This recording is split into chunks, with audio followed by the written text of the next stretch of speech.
We are the Nerd Eternal Network.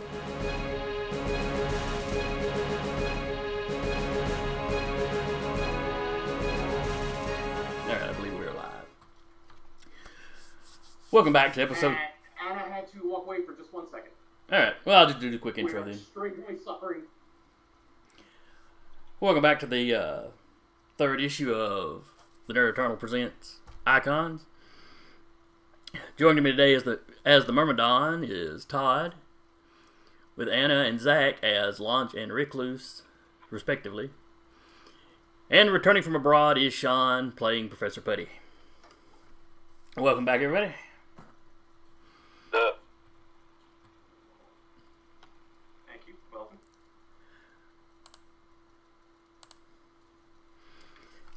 Alright, as today's issue opens up, you are already at the scene of a crime.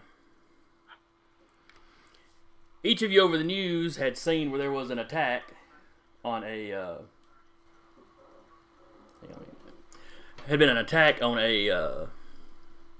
Steele Applied Technologies lab. They're one of the big tech firms in town. Lots of contracts with the government, and with there being a military base outside the city, they've got a big setup here. A lot of their space division is based in town. Well, there was an attack by what on the news only had cell phone video of it, but it appeared to be 3 people in powered suits, big bulky powered suits, attacking the facility. From your various places in town, you rushed out there, ran at each other again. By the time you get there, though, they have already cleared out. It's not a waste of a trip. You've been helping dig people out of rubble. Buildings were dropped. You've helped dig people out of rubble. Emergency crews have shown up. You were assisting them. The police interview you, but you showed up after the fact, so you really don't know, any more than they do.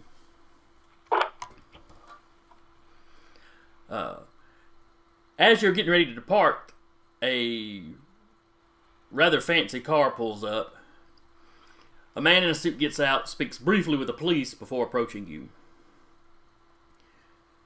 His hair is very short cropped. He's a little on the tall side, very slender. Has a very professional, kind of no nonsense, fairly unemotional, expression on his face. He introduces himself as Bernard.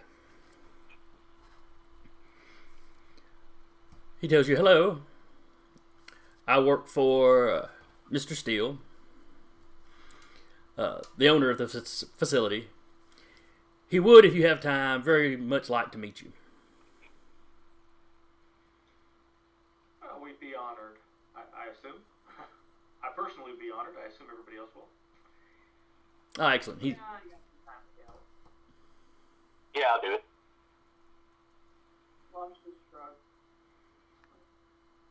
Oh, please, this way then. He takes you to the limo that he showed up in. It creaks a little bit and leans to one side slightly as the Myrmidon gets in. As I do believe he is by far the largest of you. And, made of stone.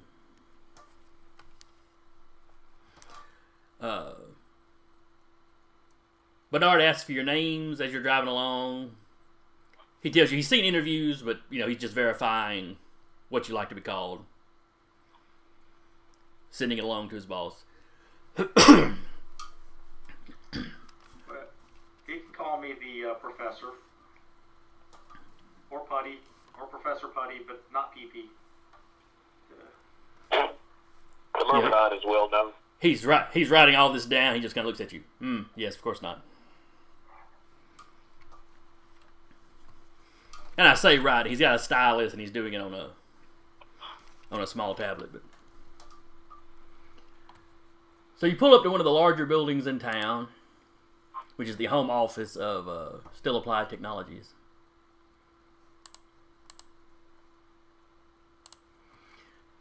You're very quickly taken to an express elevator. It takes you up to the top floor. Let's see, where's the picture? Picture.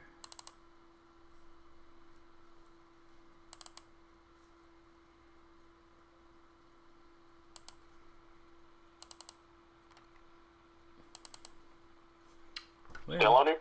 yeah. I thought I already had the picture set up as a handout, but apparently... Or, I thought I could just show you pictures, but apparently I've got to set them up as handouts. Also, using my super senses and also my natural curiosity about things, I am going to just try to be as alert as possible and just pick up any information traveling along or chatting, anything I can eavesdrop or observe. Okay. All he seems to be doing is taking down excuse me, I can't seem to talk this morning. He seems to be asking you all the questions and jotting down your answers. He really isn't giving away much himself. Now, you could always just flat out ask him something. Not yet. Well, in my answers to him, in my, laughing on the outside, crying on the inside persona, I'm just going to try to keep it light and be charming and bubbly and friendly and enthusiastic and not really give up much of what we're about either, other than just, PR or stuff. Mm-hmm. He responds, but he never really laughs at anything. He's not unfriendly, just kind of dull.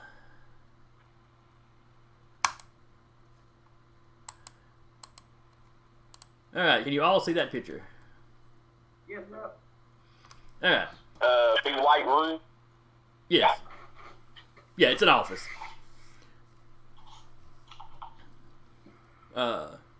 Sean, as you're walking through the lobby of the building, you're talking about being alert. You pick up on whispers from other people because you've been on the news. You guys have been on the news a couple times now, individually and as a group. So there's whispers when people see you, but it's essentially just the somebody famous is walking through kind of stuff. Okay, usual. A few of the security guards seem to get extra alert. Not like they're worried about you, but just, superheroes showed up. That's usually a bad sign. But anyway, stepping out of the express elevator, you see this office before you. With the exception that big couch and table you see in front of you. Mm-hmm. That area is cleared off and there are plastic tarps laid down. On top of the tarps is a partially disassembled Model T. As you walk in... Car. Beg pardon? I say, good, it's a car. I get a totally different image when I walk into a room and see tarps on the ground. Good fellas. But no. It's a partially disassembled Model T. A man is standing behind it. He is wiping his hands off on a rag. He's dressed in what you'd think of as, typical business wear, but his coat is hanging over the chair at his desk, and he has what almost looks like a big welder's kind of apron, over the rest of his clothes with his shirt sleeves rolled up. But he's wiping his hands off on a rag. He takes, as you walk in, he takes the apron off and lays it over the back end of the car. He walks up to you, extends a hand. So pleased to meet you, Professor Putty, right?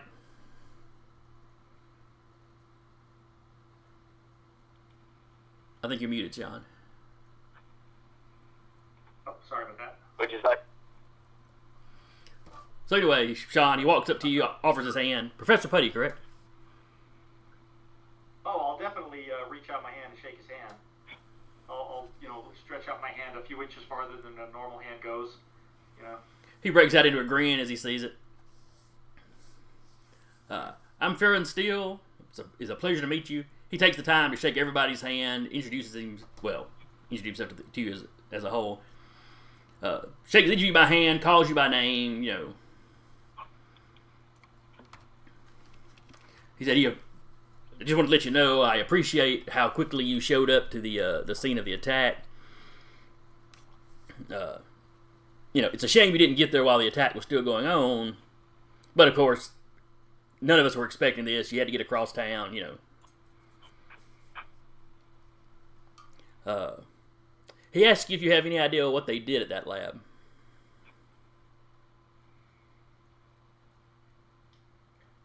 Do we? You can give me a science roll. You might have heard something. All right. Let's go to the die rolls here. Let's see. Would this just be a 2d6 or what roll would this you roll 1d6, add your you got the science specialty. Well, hold on. I'm getting away from him. Bring up your character sheet. Did I not fill that in for some reason? I've got intellect of 5. The little dice next to that will roll your intellect. It'll be if you've got science specialty, it'll be a +1. Okay, so intellect and then a +1. All right. Now, when he rolled that, I heard it in my earpiece. So it sounds like you're getting the roll 20 sounds, but not the camera and mic stuff. Weird. All right, so you got a 6. +1 would be a 7. And then I've got to roll the counter roll. Alright. So you beat it by 1. You don't know specifically. You know it was part of their space program. All right, I'll just say that. I'll say, I've heard that you do some work on the space program here. He goes, you're right. That was part of our civilian space business. They are working towards space tourism. But he tells you they were working on an experimental drive, not FTL or anything, you know, blatantly sci-fi like that. But it was something that would make, say, getting a person to Mars and back much more feasible. It was in its fairly early stages, but looking at the video footage, you know, of the internal security feeds, that seems to be what they were going for. They weren't trying to take the information. They seemed to be just going in and destroying the prototypes, the lab. They inputted some sort of virus into the database. He said that part was a waste because it's been backed up, but the computer's own site got trashed that way. Do you have a competitor that you think would be wanting to put you out of business like that, or perhaps some, Oh sure, SpaceX, Boeing. He's got all kinds of competition. But any that you think would any that jump out at you as resorting to that kind of an extreme measure, sending supervillains to trash your lab? No, that's not that some of his competitors aren't immoral enough to do that. Most of them wouldn't risk the blowback of something like that, you know. Right. Because this would be following into like flat out terrorism charges. Considering that they also do some not in that specific lab, but his company does some government work as well. So you know, he doesn't recognize the suits. They run the suits through the database. It's not a known villain or villain group. I mean, you've got plenty of armored villains, so, you know, any inventor type could have come up with something, but he also doesn't know why a villain would target him to destroy the tech as opposed to steal the tech. However, he has one more facility that is working on this. That's what he wants to talk to you about. He would like to set you up on site after he's basically going to leak it out that he's got another prototype at this other lab. He would get the regular police to do it, but he hates to send officers in against, powered armor. He's a little worried about what he's a little worried about casualties. Right. Understandable. Admirable. But you're superheroes. You do this sort of thing.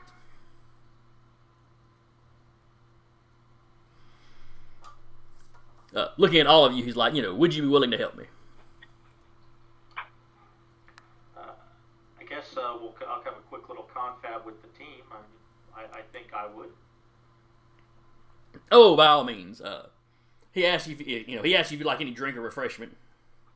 Yeah, I'll ask him if he can get us some refreshments, and we're going to have a little chat amongst ourselves for just a moment or two. And he tells you he just kind of gestured anywhere in the office that you'd like, and he steps out of the office to call down for snacks.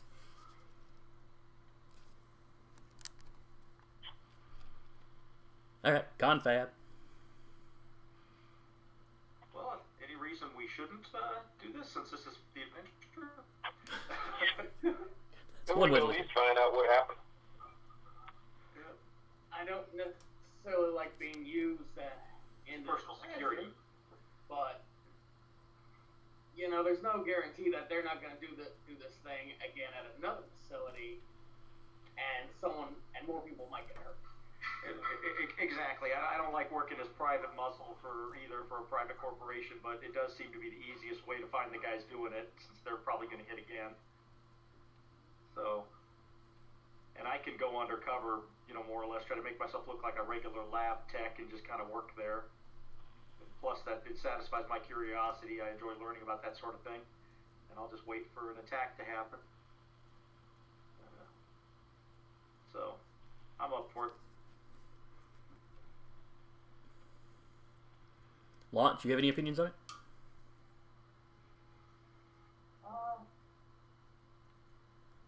Not really. She kind of agrees with the whole not wanting to be used. I think we should kind of make sure that he doesn't go on the news and brag about how he hired a superhero team as his personal security force. Okay. But yeah. Recluse? So we can tell him, we'd like to be very discreet about it. Okay. Myrmidon, you got anything to say? Hey, see if he needs my help. I'm good. Alright, he comes back into the room. He has a drink in his hand. He has a secretary or an intern or somebody else is coming behind him with a little tray. And it's nothing too fancy, but it's just a mishmash of little finger foods. Various drinks. So have you given it any thought?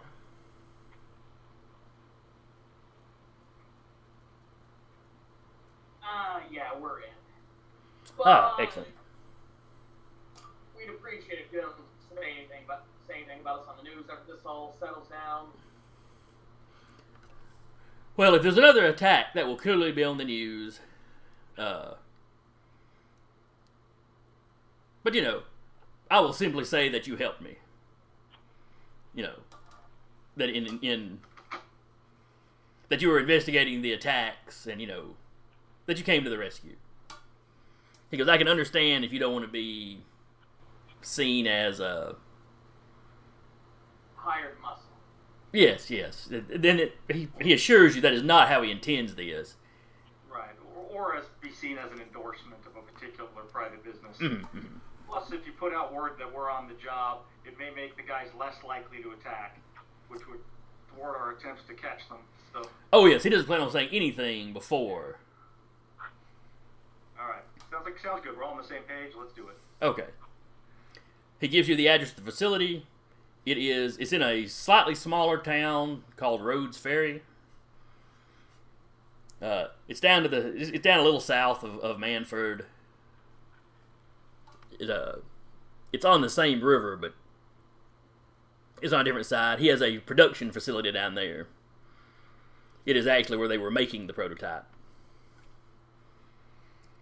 He tells you they don't actually have a second one in production. You know, they had made the first one, they shipped it up here, and were testing it. But he's going to leak the story that there's another one almost complete down there. You know, basically when he makes his official statement about the attack today, he will talk about how, you know, they already had their files backed up, and they already had this other prototype close to done, so, you know, the attack really didn't send them back too bad. Make the revealing of this information sound casual.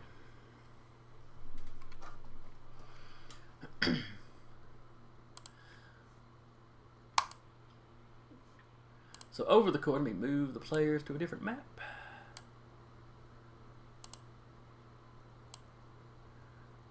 You should see the facility now.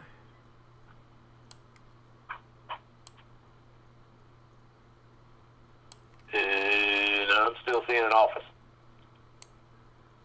Well, you can close that picture. Just did. Do you see a building now? Nope. What do you see? Okay. Hold on. It's your facility a map? Yes. Oh, okay. If I can get it to be the top something. Yeah. Okay. Alright, so this is the research facility. That slider's going to go all over the place. So I'm going to throw your tokens down. Oh, right, I still haven't assigned those to sheets. Oh, yeah, before you got on, Todd, I was telling everybody to be sure to type up a description of their character and send to me.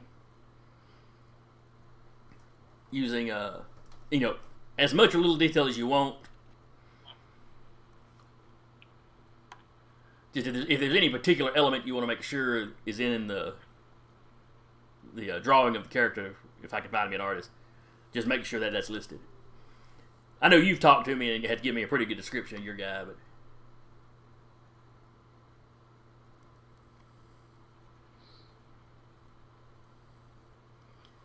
Alright.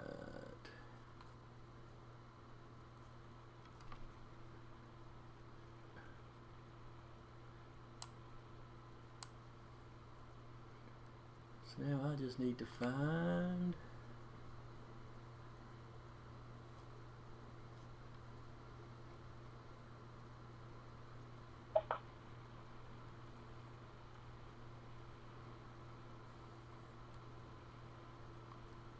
And we'll use that for the Myrmidon today.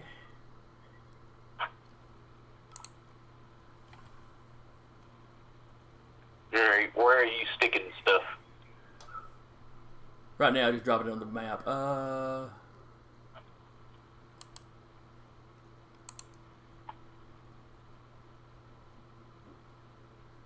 now.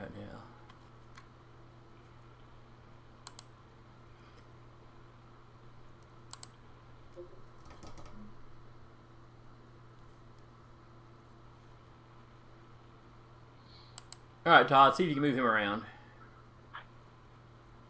What'd you say? Look down in the parking lot by the red car. I put a token there. See if you can control it.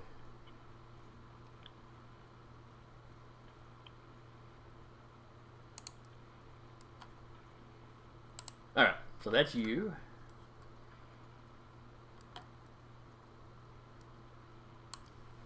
Professor Putty, I remember him saying he had eyewear.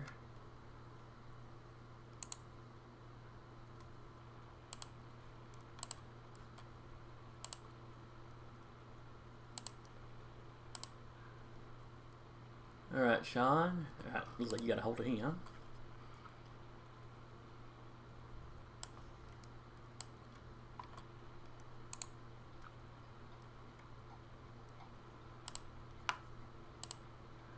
That will represent SAC.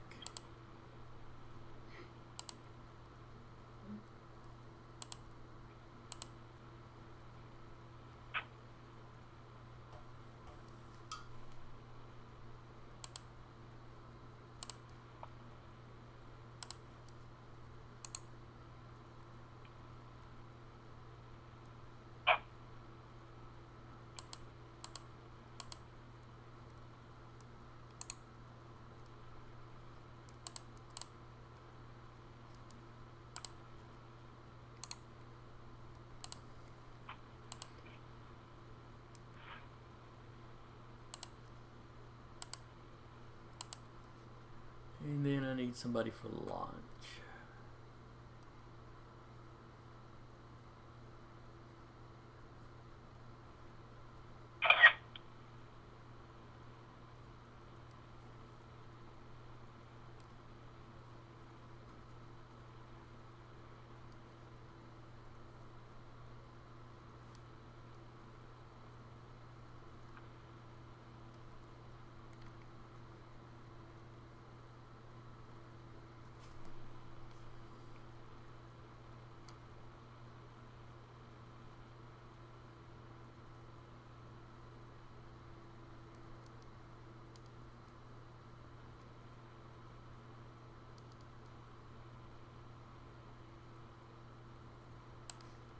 That one will do for today until I get custom art for y'all.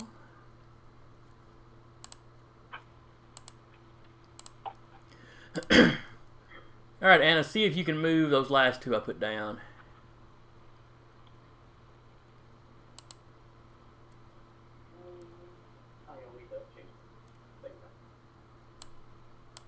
Should be that one and this one.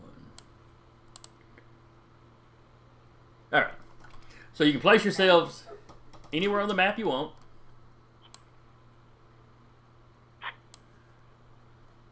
See which one looks female. Which one way? Where are we trying to go? You're basically just on guard for something to go down.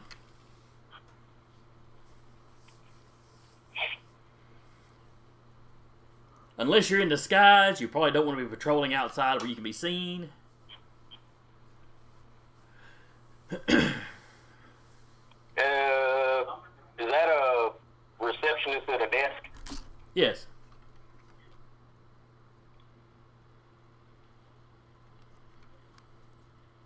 I am going to be just disguised as a normal lab tech, and I'm just going to patrol the areas where it would make sense for me to patrol, walk through science areas, electronics areas.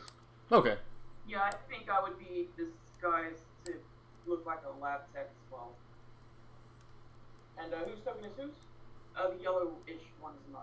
I forgot.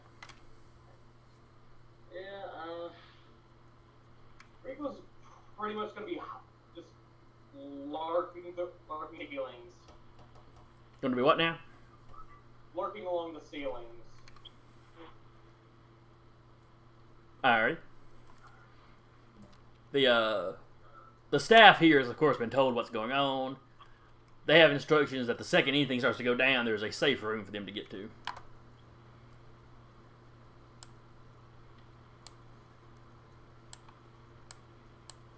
And the entrance to the safe room is over here in this office here. Or if you're zoomed out, it's room 9. Oh yeah, one of the room 9s over here on the far left side.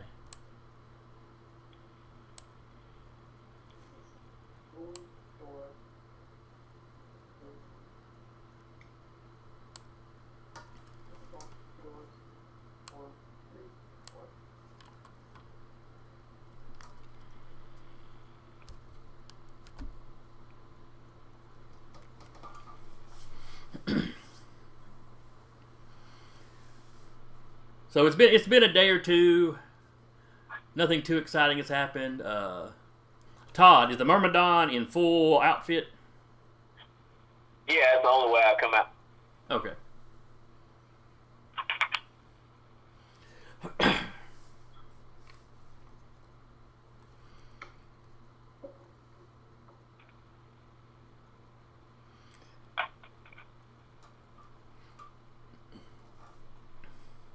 Through the busier part of the day, they have you stationed. Basically, they ask you to basically be over here in room 3. You know, basically out of sight since they want everything to appear normal.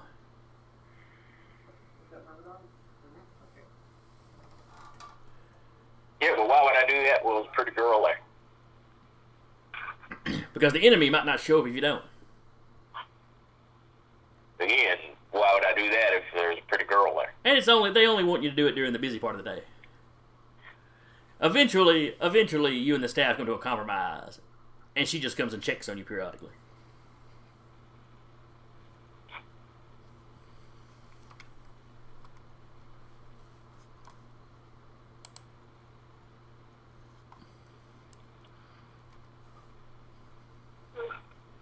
All right, Sean, as like I said, it's been a couple days. You're into the second day. Your unique position here, you're basically able to stick your head into pretty much any lab you want to and chit chat with whoever's working there.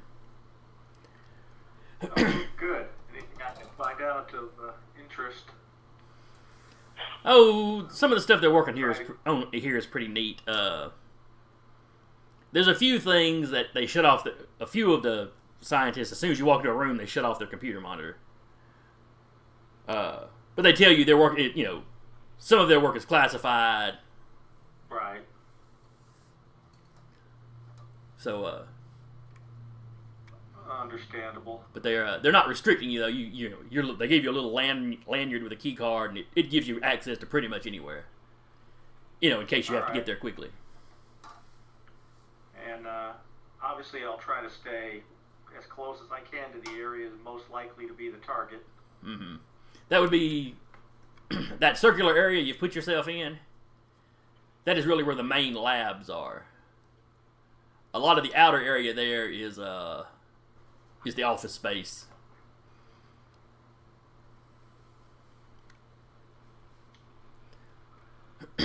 Cool.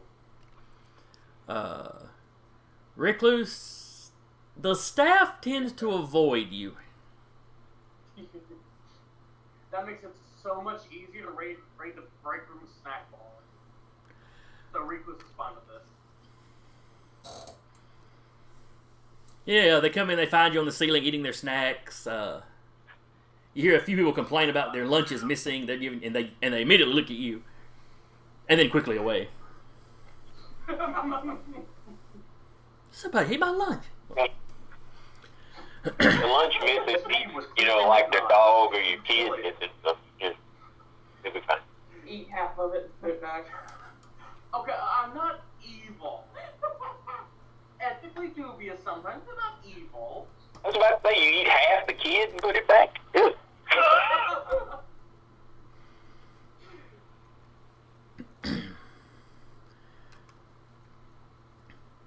Alright, Todd, give me a D6 roll. Just a straight D6 roll.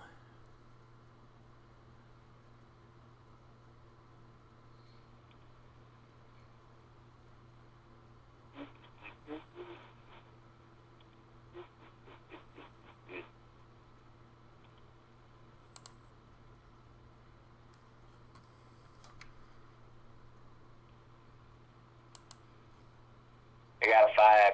Alright, I rolled a 6, so you lost. Which only means, in this instance, when things go down, it is not one of the times that the secretary was checking on you, so she's at the desk when this happens.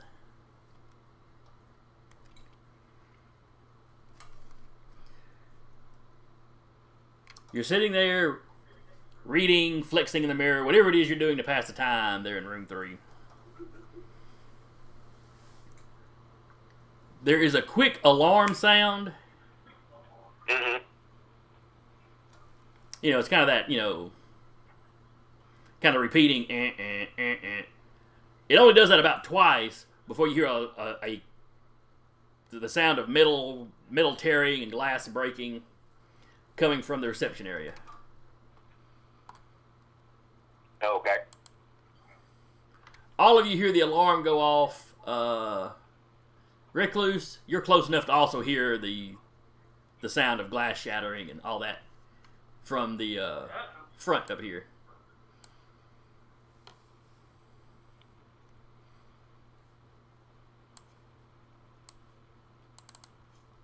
Can we go check it, or do we have to roll some kind of initiative? We're going to start up with initiative. Is there some kind of security room with monitors that can keep cameras? Yes. Let me check. Where was that? Security was room 2. Where is room 2?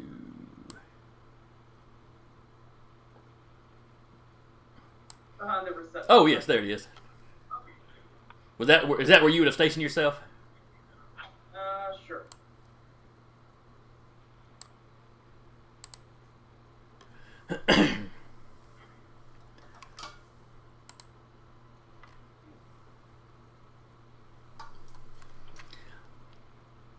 Give me an awareness roll.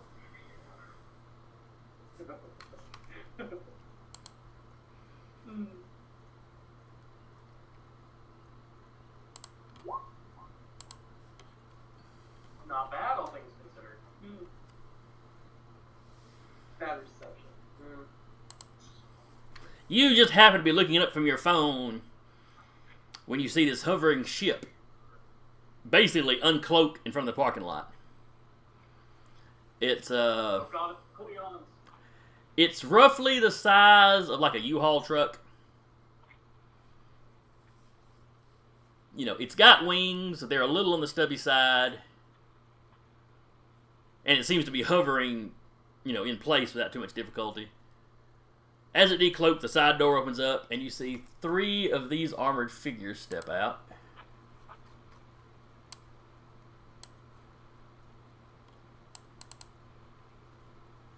Oh, right. Still gotta make it a...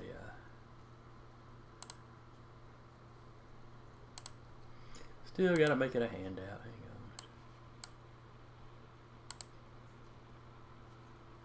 on. Alright, can you see that? Mm-hmm. Yes, sir. So you see 3 of them step out.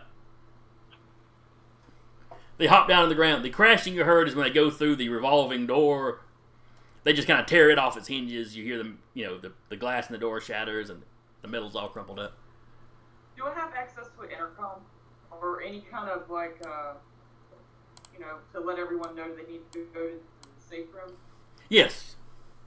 And there are security personnel in the room with you that immediately... Oh, okay. Yeah, I don't have to do anything. They're doing it. Yeah, they're already shouting that and getting up to move there themselves.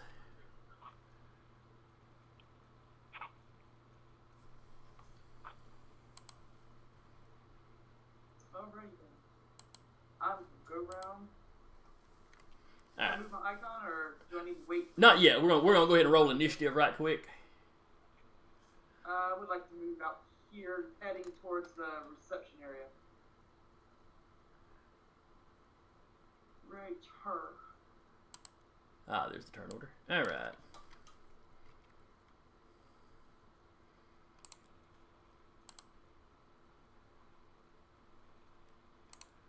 Give everybody a turn.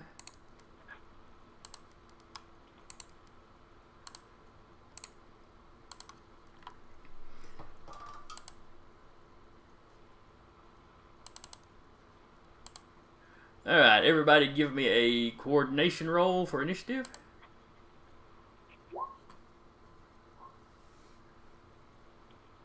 Is that right? Yeah. First one is out. And there's yours. You don't have anything special, right? Just coordination. No, that doesn't. Now you touch the button. Alright, Todd got an 8.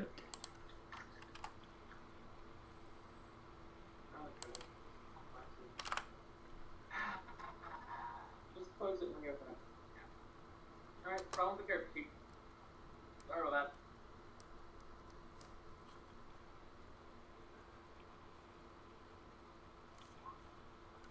There. That's very close.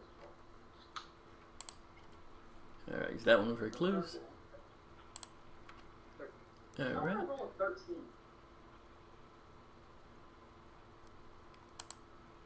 Is that right? Mm-hmm. Damn. Seriously? Yeah.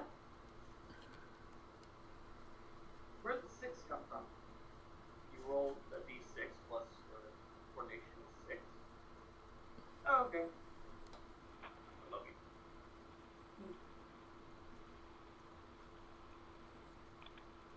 I think I'm going first. Possibly. Yeah, you maxed out your initiative.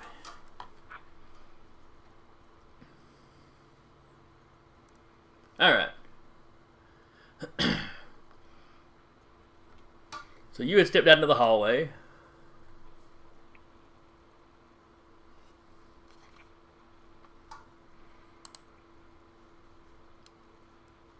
All right, launch. You're up. What do you do? Alright. I'm going to. That's just a sec. Just wind sprint right into the lobby, I guess. Yeah, but then I'm gonna have 3 people shooting at me. Well, you know what? I'm gonna do that because stuff.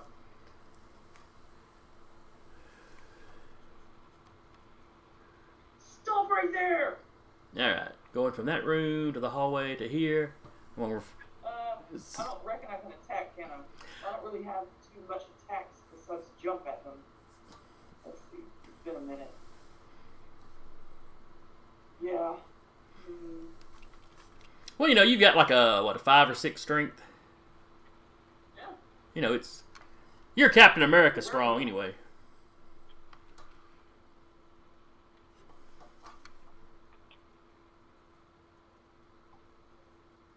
Why doesn't this building have self-defense weapons? Some kind of freaking mounted turrets? Not sure that's entirely legal. It should be. I'm not entirely sure this company is on the up and up in the first place.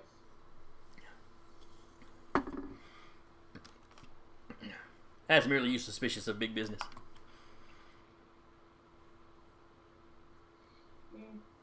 Launch on them. Yeah, I'm gonna jump at this one. Okay. And see if I can, like, smash it into the wall or something. Yeah. Launch. Yep. Straight. Okay. If you're wanting to use your leaping to do damage, you would need to tap an aspect, burn a determination point to substitute basically one stat for another.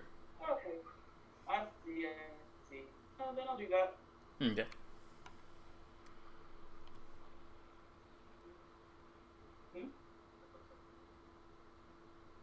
What did you say? Nothing. Oh, yeah. The offensive subroutines. Okay. And I rolled an 11. Okay, so that's an 11 to hit. Fire today. Where did I put his character sheet? Go down so quickly. Alright, so that was a... I guess that would have put me over here. Yeah, right up against whichever one of them it was. And that uses your... Did you use your coordination or your... I believe I used my coordination. Alright, so he will dodge with his coordination.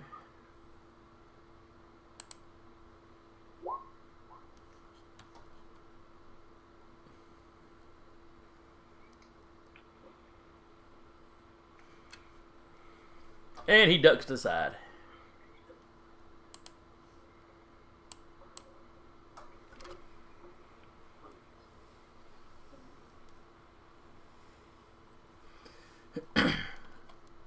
Next up,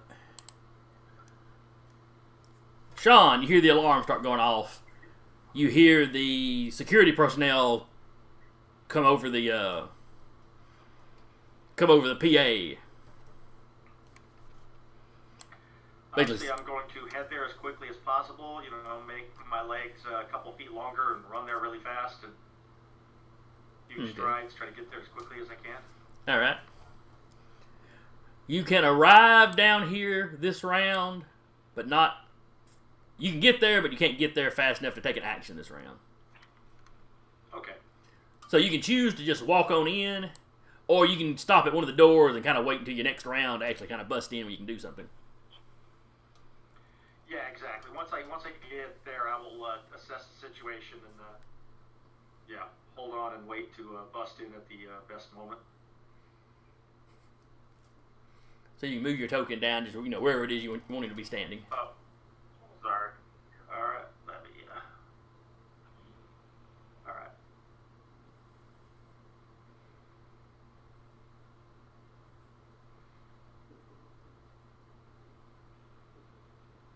So are they in where does the sound appear to be coming from? Are they in 14 now, or are they in? As you run out, the walls of this area are thick enough you have not heard the crashing and smashing. You just heard the alarm go off, and the guys over the PA say the attack was, an attack was happening. So, like, the scientist you're talking to immediately gets up to go run to the safe room like he's been instructed to. All right, I'm going to surmise the attack is happening around here somewhere. So I'll just... If nothing else, you know that room number 2 here is the security. So they could tell you if you can't tell once you get out there.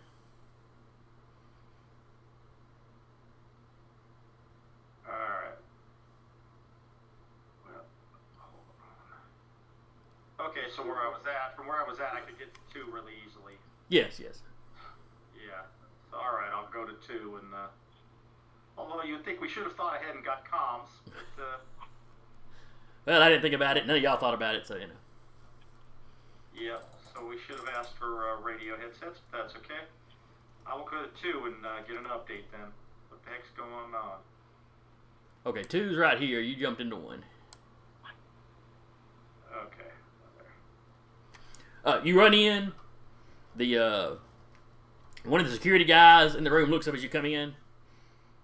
They're attacking. There's 3 of them. They just came through the front door. And on the monitors, you can see where Launch has just attacked one of them, and it kind of shifted out of the way. Okay. Well, then I will head there. So we're talking front door, right? Yes. So well, I will head here then as quickly as I can and take stock of the situation. All right.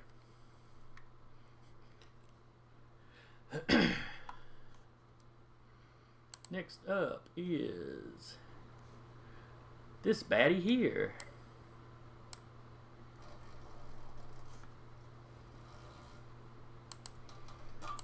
Let's see. Launch is the only, Launch and the secretary are the only targets he can see.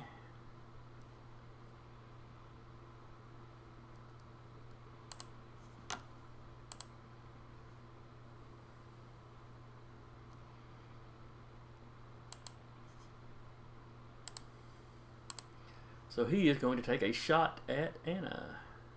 Or Launch, rather. Which one? This one right here. He's basically shooting across the room at you. So you would roll... Beg your pardon? Yeah, I see him. Yes, this doohickey right here is the revolving door. They tore it out getting in. No. I'm just saying because I have my absorption kinetic line of sight. Oh yes. You can see. You knew 3 of them had walked in. You got when you leaped in, you looked around to see where they were. So I need to roll a Coordination. just straight coordination. If you have a dodge or a skill that would help, it would add a plus. Nope.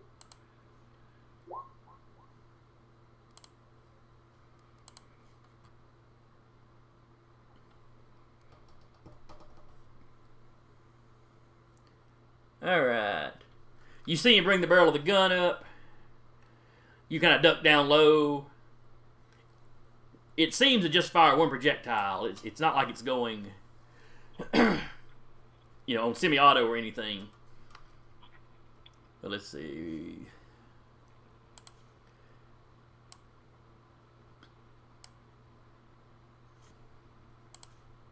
draw me a line here. So if you ducked under it, Todd, in the room you're in, Mm-hmm.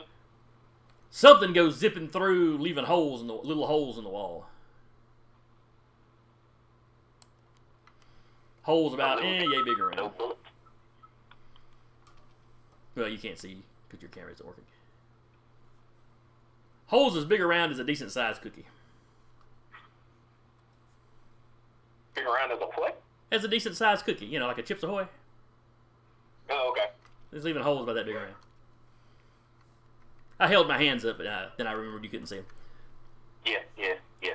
Alright, so that is Attacker 1's turn. Then it's Attacker 2, which is this one here. Well, if it wants to ping for me. There we go. Unfortunately, Launch, you're also the only one he can see. Yeah, I know. Way to take point.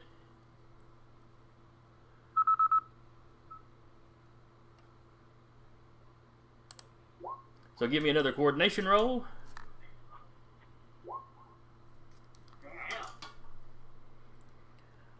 Okay. No, he does not hit you. Hang on, just I saying. made that look good. I wish there was cameras in here. Well, there's a security camera, so you know That'd be awesome. the security cameras are catching it all. Huh? I didn't hear you. Oh, I said you were just in the security room. You know there's security cameras watching this room, so. Oh, I just didn't see the little icon. Oh, I just assumed there. huh, you're right. They don't have the camera out here. I assumed that they would. It seems Oh. like a major flaw in building design. Well, I don't know, because they've got them everywhere else. Huh. Yeah, I guess you are disappointed then.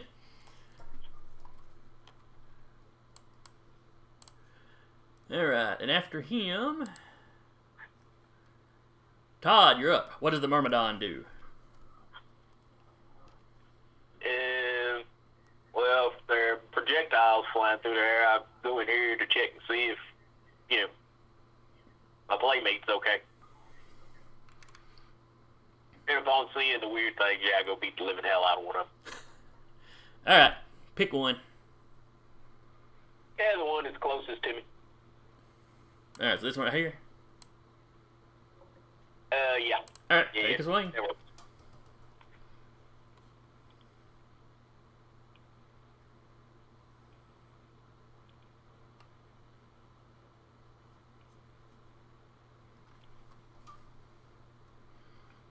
The gift of hands. Alright, he'll use his prowess to try to dodge.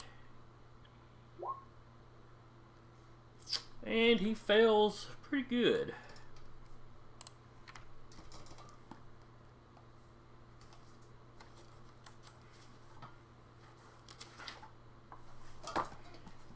Alright. So that is a hit. And you hit by, let's see, 6. So you hit by 4, which is a major success. Effort succeeds significantly.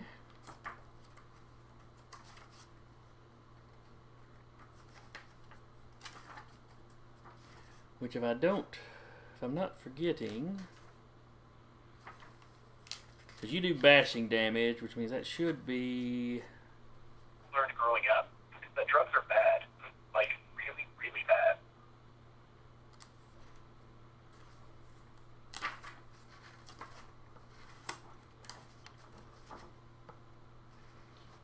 I'm trying to remember if it's a stun or a knockback or how that works. Alright, what is your strength currently? 9. Oh, that's right, because you are not disguised, you were fully armored up. Yeah. Alright. So 9, he's got a little Oh, bit of yeah, damage. that's right. That was actually an 11. I forgot. What's an 11? No, never mind. Yeah, your prowess doesn't change when you change. Yeah.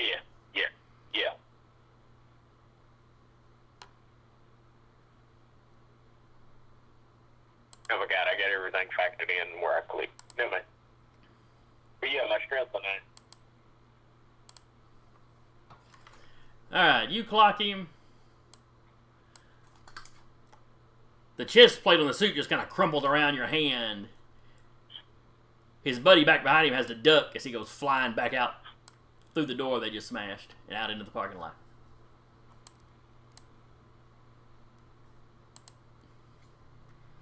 It hits the ground and is just kind of twitching. I will announce to the ones that are still in the room that they now face the matchless might of the Myrmidon. Matchless might of the Myrmidon. Always M's. What'd you say? I said, there's always M's with you. Yeah, no. Next up is the one you just clocked.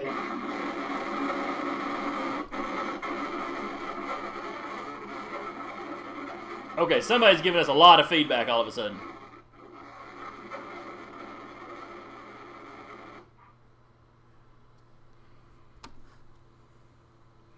Alright.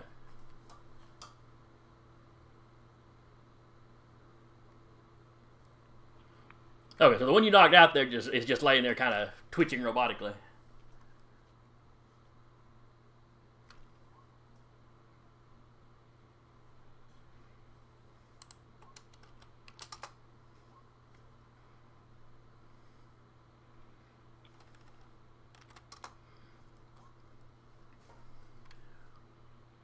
Alright, so basically he doesn't get to go.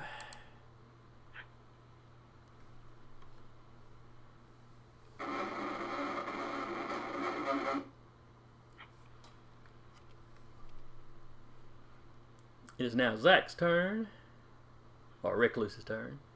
We'll give them just a minute to see if they get their mic sorted.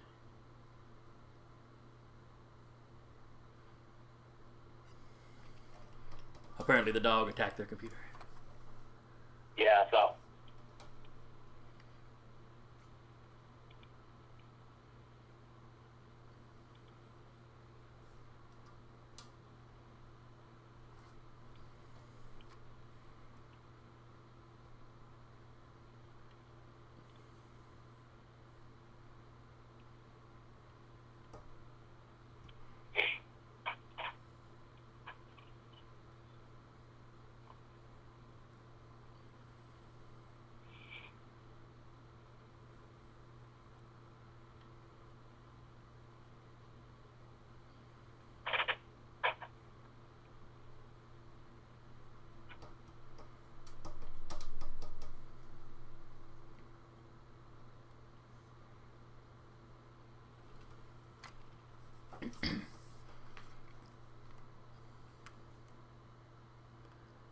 While we're waiting, I'm going to go ahead and give the NPCs their turn, since I didn't really roll initiative for them. So the secretary runs out into the hall, or the receptionist rather, runs out into the hallway.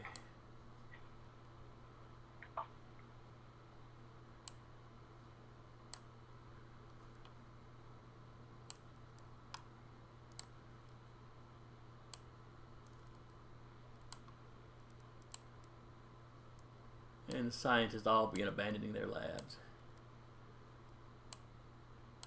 Nobody wants to go down with this ship.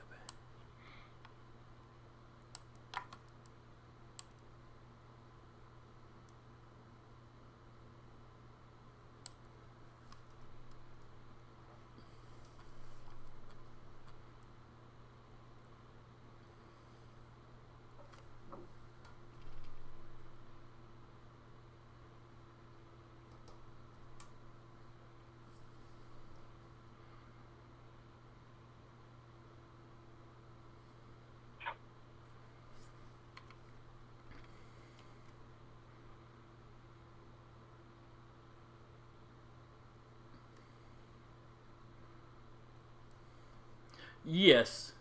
Yeah, he's in the hallway over here, so yeah, he could run in. He could run down there and get in there and actually take a swing at somebody. He doesn't have multiple sets of doors. He's got to swipe through or any of that jazz.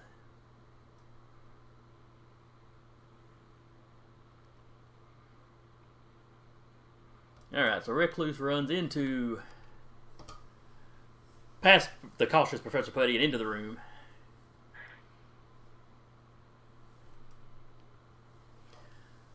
Let's see. You see the smashed up door. You see one of them laying out in the parking lot, clearly out of it, which leaves 2 more.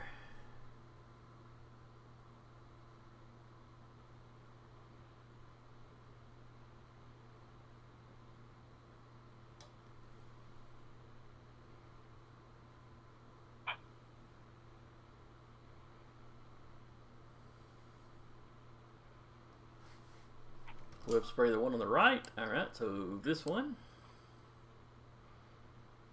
Give me an attack act off. Alright, you rolled an 8. It is, I believe, his coordination to dodge that.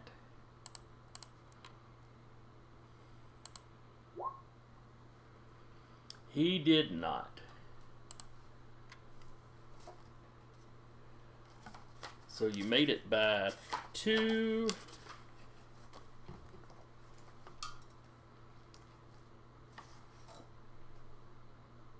Which is a moderate success.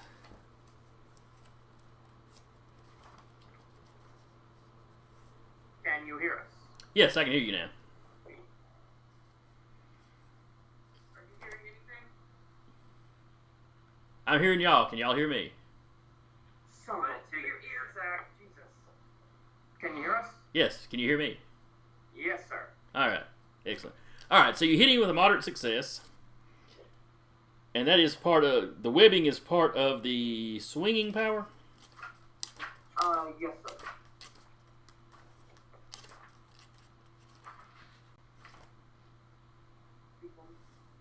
Alright, swinging. I think.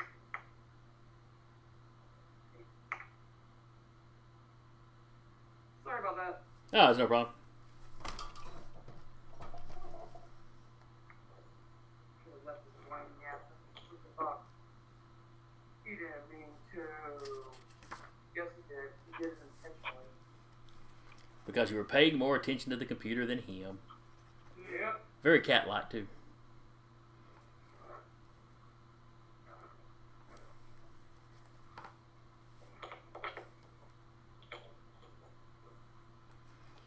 Alright, now, where was the webbing listed at? I did not see it under...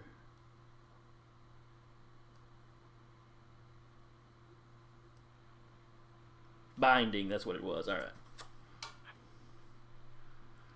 So a moderate success.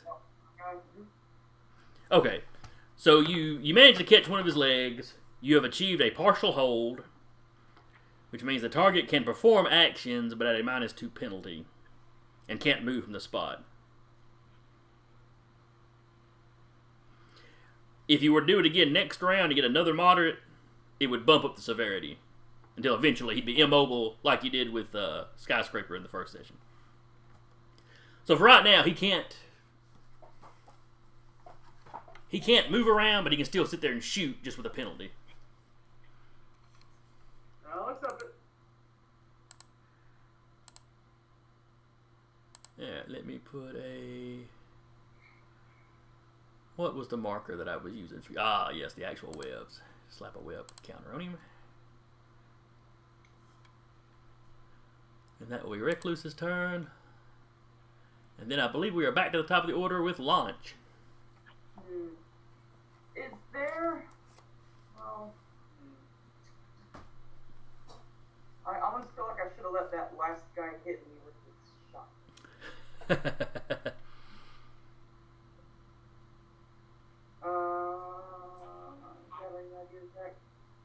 Just straight up attack him?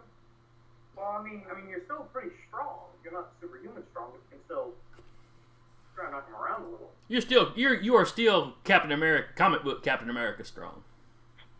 Okay. Is there any kind of, like, obvious... I'm trying to think of the right word. No, I don't think it's going to come to me. Like a... Chink in the armor? Like a CPU type. The brain power to the suit. Is there anything kind of visible that I could see and kind of direct my attack at that? Give me an awareness roll.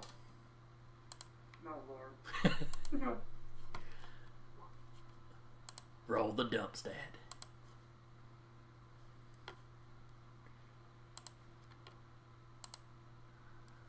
Alright.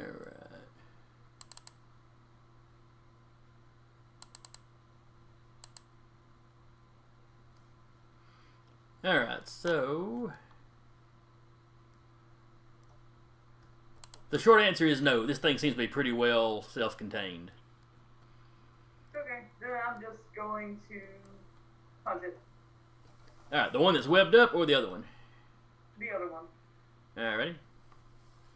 Give me a roll with your prowess. Oh. 7. Alright, and he will dodge with his prowess. Did I close the sheet? Yeah, I closed the sheet like a moron. Alright.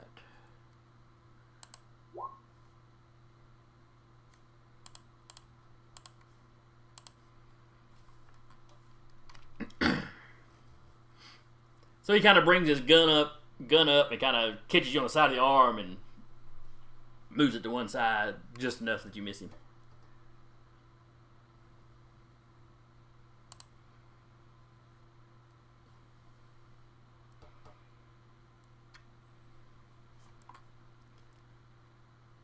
That would put you in basically right up on him. Sean, what is Professor Putty doing? I am going to make a giant-sized fist, and I am going to hit one of the enemies. So just a straight-out strength attack. All right, that'd be prowess. Okay. So let's see. Alrighty. Oh, that's right. You were pretty good. You were pretty good in hand-to-hand combat. Yeah. Ooh, they roll pretty good too. But you did, however, hit him. And what is your strength? 7. Which one were you hitting? Let's see. I believe I would have been hitting probably this guy. Alrighty. So basically, you just ran in the corner and punched the first guy you saw. Okay. Yeah. So you beat him by 1, but he'd have been at a -2 for his roll because he's no, he's at -2 when he takes actions, not for his defensive stuff. Okay. It's all right. You beat him by 1, so you do your damage to him. And you said you had a 7.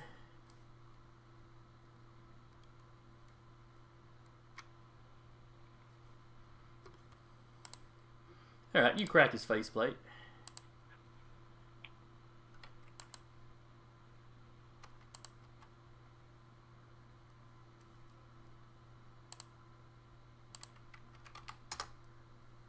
Put a little life bar over him.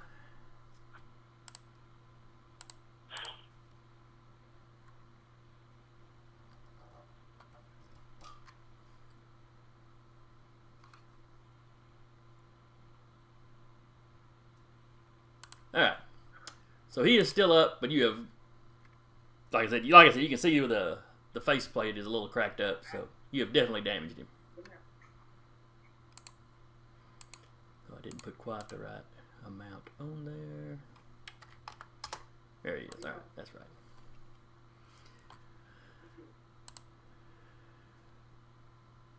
And then it is his turn, Sean. He's going to try to punch you back. Well, that's kind of mean.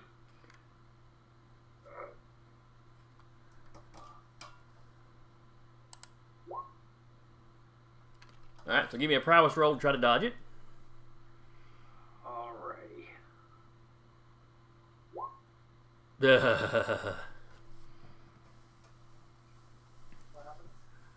Okay, so you got an 11 and he got a 5.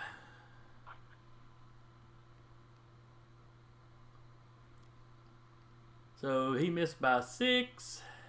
So that is like a colossal failure. which, if I'm not mistaken, puts him at a disadvantage.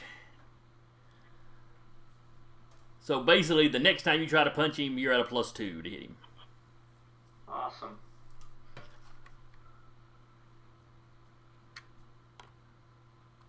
He is basically overextended, and you have put yourself in just a good position to pop him back. Alright, that is his turn. Then it is the other guy.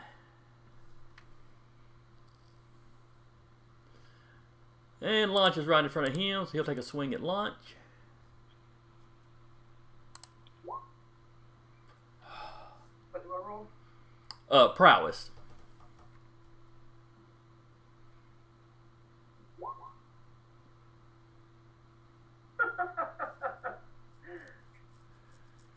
Alright then, my boys can't roll for nothing, and you guys can't do nothing but roll 5s and 6s and whatnot. You're basically in the same position Sean is. Nice. You know, he just makes a real bad swing, leaves himself wide open, and you're just in the perfect spot to come back. So you'll be at a +2 to hit him the next time you take a swing at him.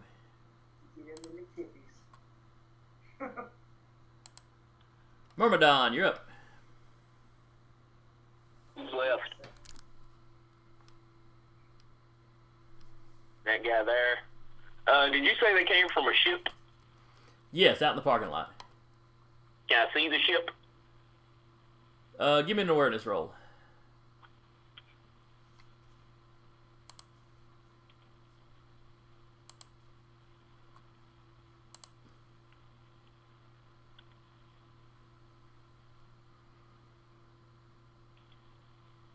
Yes, you can see the ship.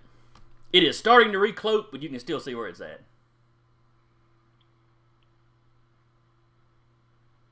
Is this glass all out in front of us?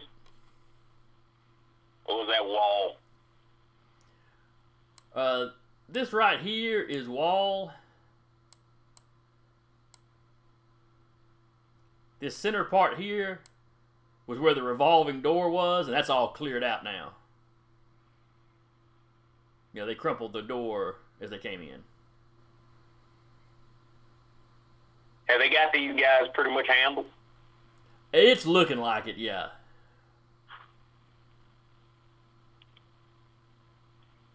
Then I burrow, pop up here, and chuck this car at the ship. Like, or I walk through the wall. Either way.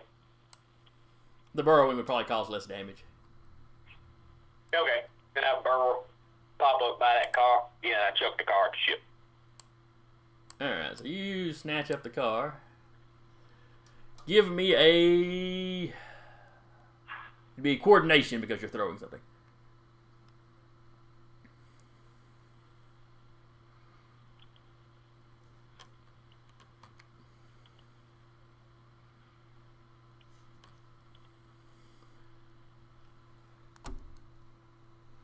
And then I roll coordination for the ship. Plus, you know, however good the pilot is, because, you know, clearly I had this ship statted up ahead of time. And surely he was expecting a car to come flying at him.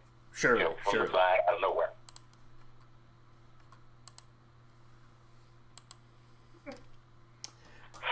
All right, my rolling streak continues. 2-3-2.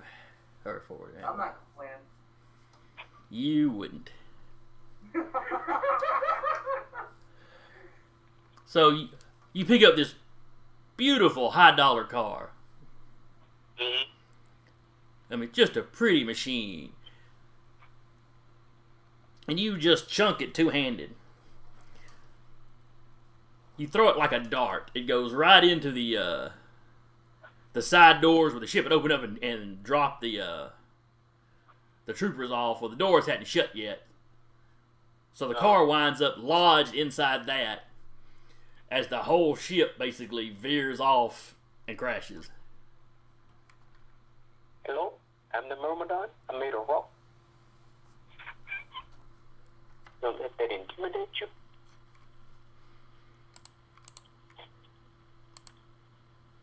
first, Oh.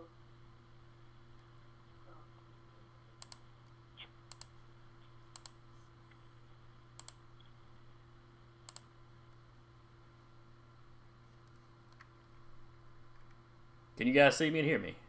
Yes, sir. Yes. Okay. For some reason, my icon turned off. Yeah, I don't know what happened. So anyway, so he chunks that, so that car is gone. The ship crashes. It doesn't go up into a big fire explosion. It's not a crash from that high. But all that added weight hitting on its side, no. You got to be careful with that sort of thing with any kind of aircraft.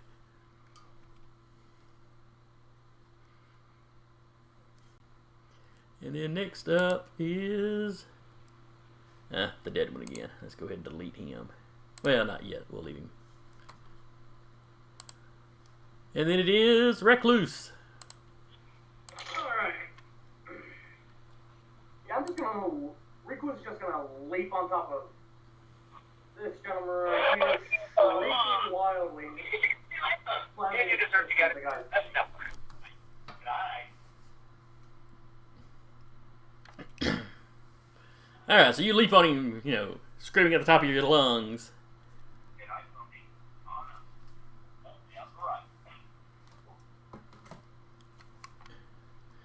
Uses flailing wildly. Allow me to introduce myself. My name is Prof. I'm kind of like the leader in here. Again, I'm not persuading that you get. Yeah, Alright, where was the character sheet? Alright. And I need to beat a 10. What are the chances? Low. Ouch. The chances are low. Alright, what is your strength? It is set. Alright. And you've actually been at a 12. No, that's only if he takes an action that he's at -2. Never mind. Oh, okay. So anyway. So he missed by 6. You do 7 damage. Minus his 3 damage resistance. So that's 5, which is still more than he had left.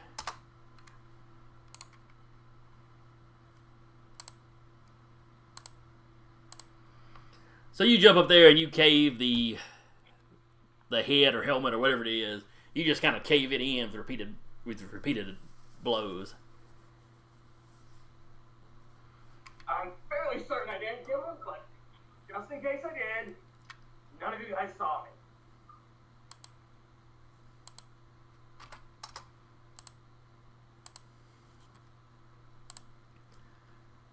And then it is lunch. I'm gonna punch the guy in front of me again. Lost something. Poor baby.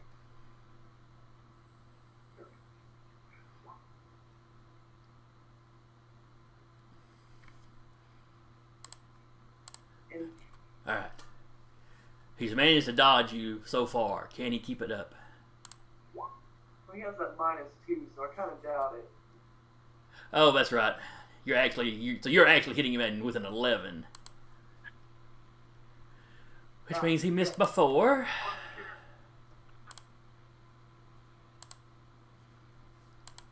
Alright, so you definitely lay into him good. And you've got a strength of 6, we said. Double check. 5. It's 6. Oh, okay, yeah. Yeah, 6 is peak. 6 is peak human. Have it. Alright, so that's 6. Minus his damage resistance.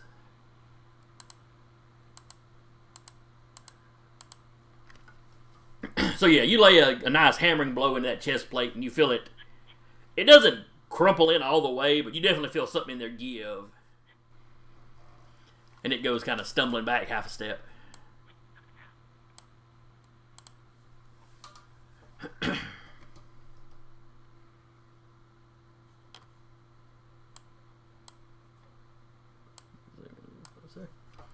Oh yeah, and I should have given the NPCs one more turn, getting towards the safe room.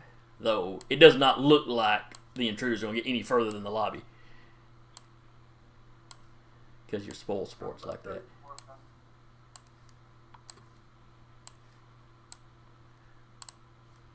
Aside from that one guy's sports car, y'all have kept property damage down to a minimum.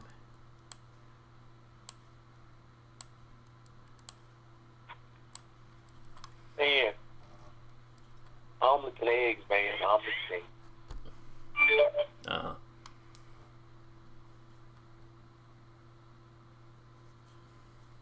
Alright, so that was a launch. Professor Putty. Well, I'm going to wall up the guy who has positioned himself so beautifully for me to do that. So I'll do a prowess.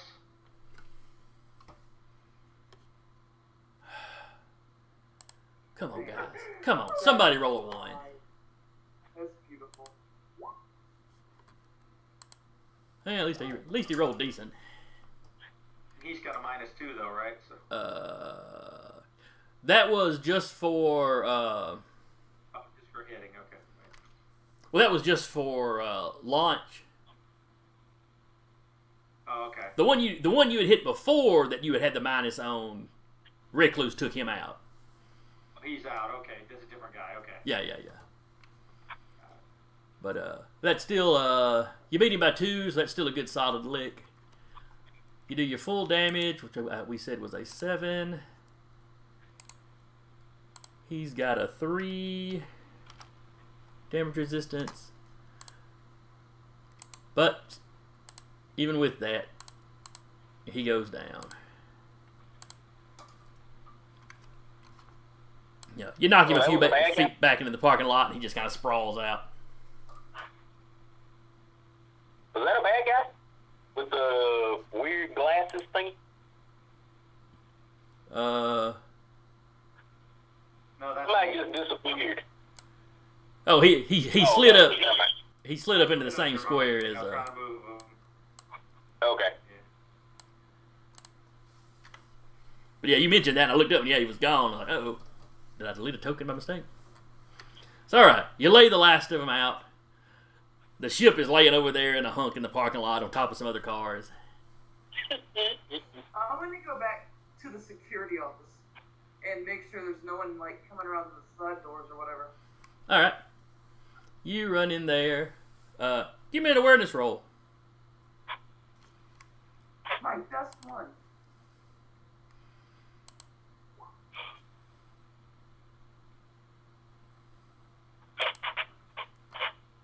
Nah, you don't see nobody.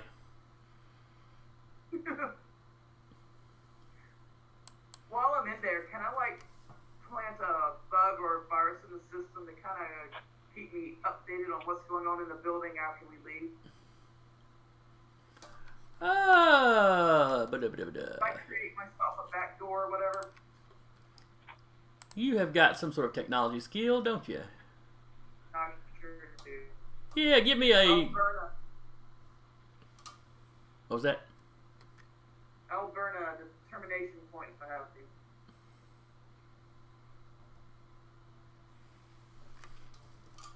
All right, if you burn all right, you need to roll your intellect, and it'll be at a +1 because you have the technology specialty. Okay. Now, if you want to, if you wanted to tap a, if you wanted to tap a quality, you can give yourself a +2 on that roll. Okay. So it would be a +2 plus the +1 bonus. So Right. 3? Correct. Okay. So it'd be 3 + 3 plus your D6.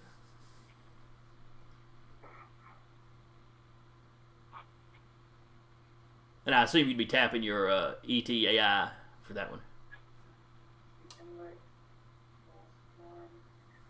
Okay, this is without the +2 modifier.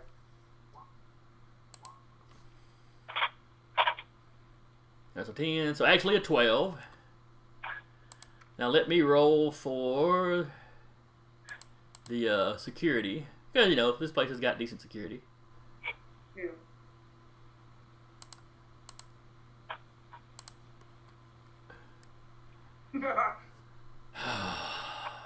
You're rolling the poop. At least it's not us this time. I guess everybody gets a turn. Yeah. I mean, at some point, at least one of us is going to get stabbed to death by a minor mook. So, you know, it's coming for us. It's coming for us. So anyway, yes, you have put a backdoor into their system. It's like super easy to do because you're using one of their computers in their facility. Okay. Yay. So while their security, had you tried to do this through the internet, would probably have been great. You know, one of these guys left their password written on a piece of paper taped to the computer. So, you know. Amateur. Honestly, that's what happens a lot of times, though, because I got a buddy that does cybersecurity stuff for Boeing, and he said that's almost always when they send in a team to basically come in and try to break in to test stuff. It is always little stuff like on site that causes the problems. Awesome. You know, printers are a good way to get information too, because the bigger ones that companies use have a hard drive that saves the images. Yeah, I can see that. I can see that being a thing. All right, so while you're doing that, all the rest of you, give me an awareness roll.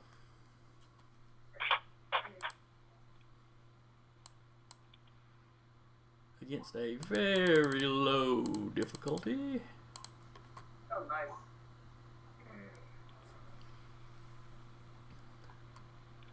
Zach and Todd see everything. They see all, they know all. They understand very little. All right.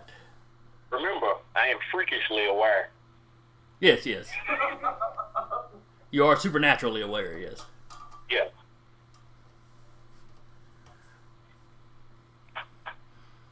Well, even at this distance, Todd, you notice that these two guys, the two that fell outside, are starting to bubble. Bubble? They're starting to bubble, almost like they're becoming. It's like a gray metallic kind of bubbling, like they're starting to boil. Putty, you're standing right next to one inside that's doing this. You and Recluse, so both of you notice right away. Recluse grabs Putty by the arm and just yanks him away. Somebody try and scoop one of them up in like a glass or a cup or something. You're in a parking lot. So is it the suits themselves or that are melting, or the people inside? It seems to be the suits. Todd, standing outside, you also notice that the vehicle is starting to do this. Yeah, it's all starting to break down. Yeah, that sucks. Any chance we can pull off any piece of tech, you know, before it disintegrates? Or, you know, You gonna try to grab a piece? probably not. Probably not a good idea. I don't have any heat or acid resistance or anything. Come on. Todd, you rolled the highest of anybody. I think I did. The one person that could have grabbed something. And where the ship is bubbling like that, you notice that it's spreading to the cars that the ship's on top of. So it's like acid. Inside, you guys notice that it's starting to creep along the floor. Well, we'll have to move.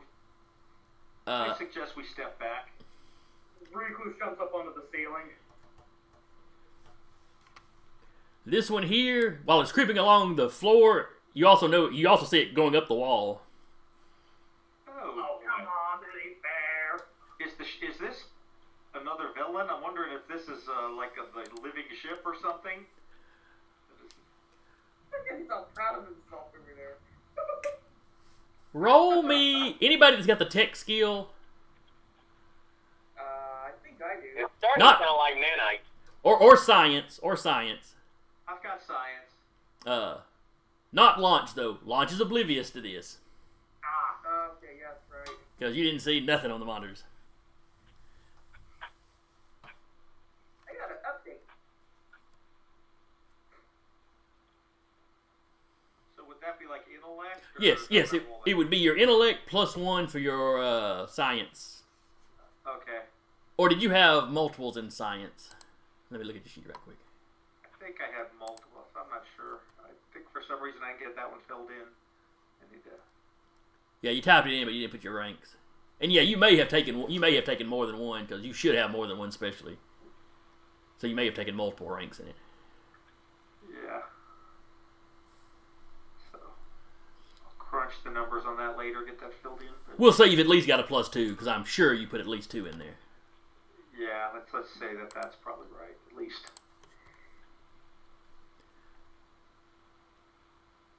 All right, so that's an 11 plus All 2.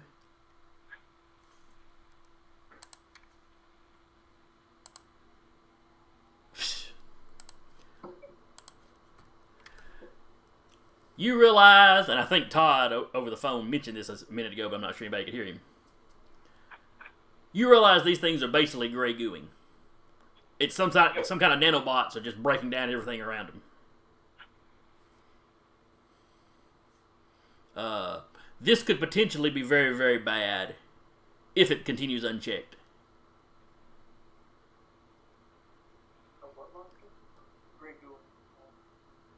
Basically, nanites are breaking down everything around it. Logically, if this is just a self-destruct for the things, it shouldn't spread too far.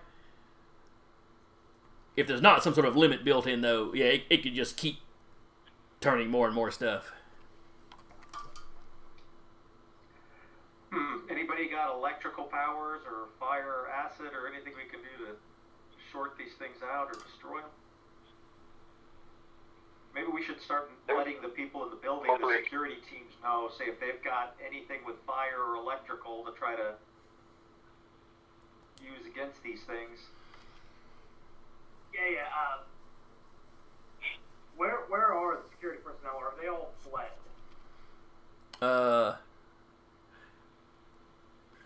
No, there would still be at least one in the room with Anna. Alright.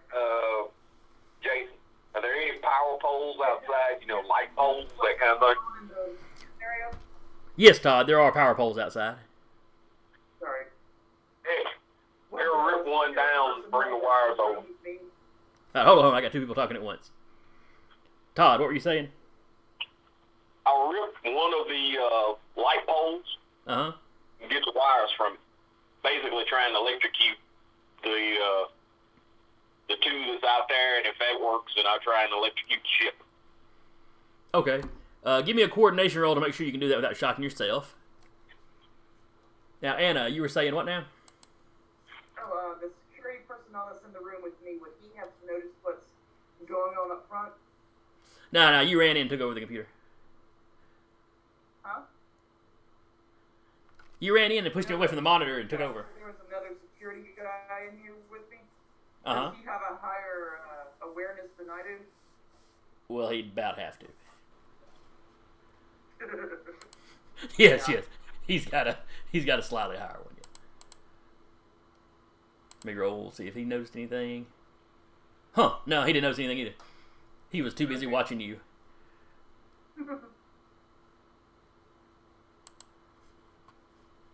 Alright, Todd, was that 6 your coordination? Yeah. Alright, let me see here. How difficult would this be? Dropping wires and stuff ain't super hard. Do what now? I said dropping wires and something ain't super hard. No, I'm just making sure you don't shock yourself.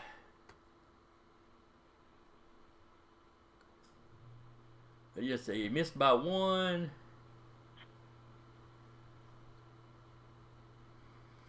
Take 5 points of damage. How do you take damage in this thing? Alright, open up your character sheet.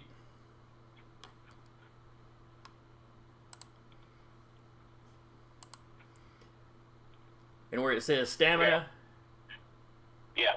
you should have a 12 in there because you should be at full. Yeah. You would top off. How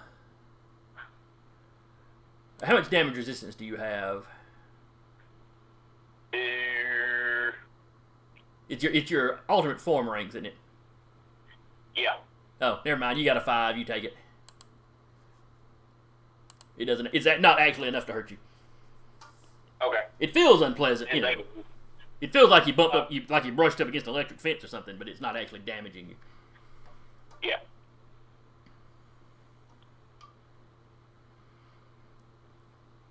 But yeah, you tip the power pole over into the ship. Yeah. And as soon as the pole touches it, the pole starts gray gooing too. But once it hits the electrical wires, you start seeing a few sparks. And the whole pile just kind of shivers for a little bit, and then it goes still, and you don't see it spreading anymore.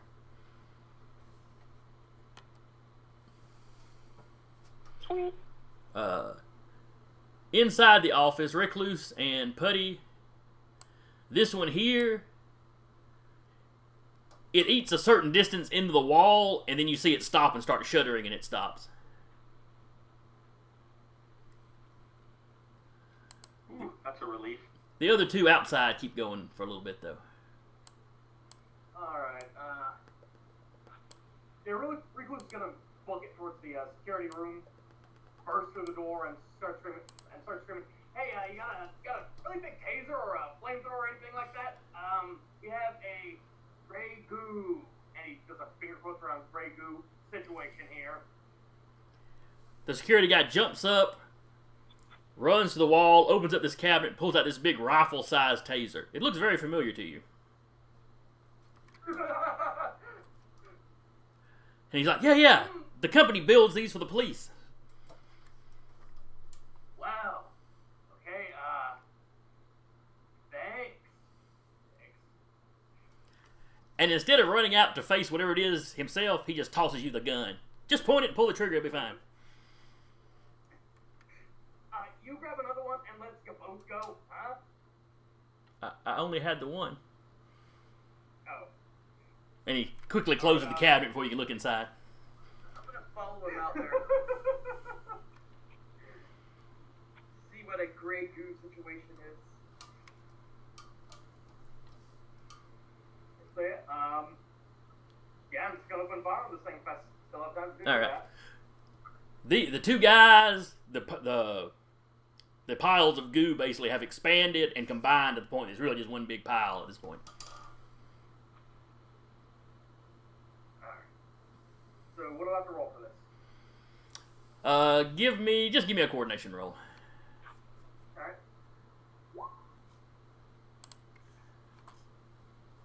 Alright, then I will roll and we will see if basically if you manage to stab it and pull the trigger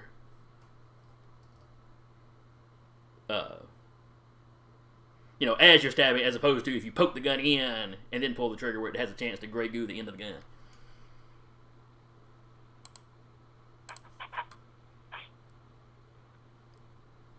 Alright, so that comes out to a total of a 0.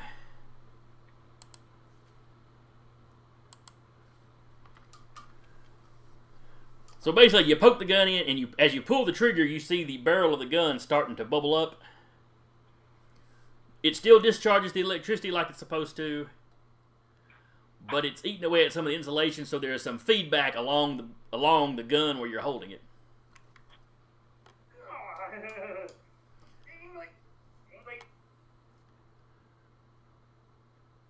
So give me a strength check, basically to avoid a stun.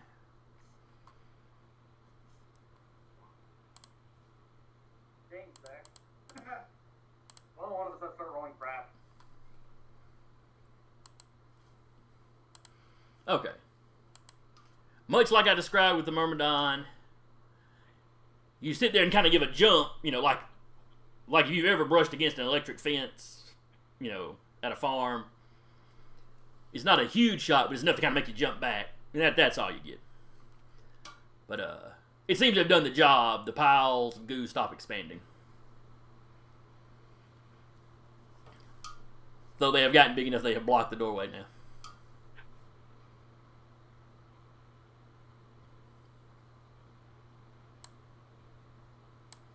Yeah, and when they go still, they seem to become a solid mass. So they are not like gooey to the touch anymore. It's a solid mass of metal and carbon and who knows what all else. It's like it was breaking everything down to kind of its base components. Recluse just sort of starts tapping on it.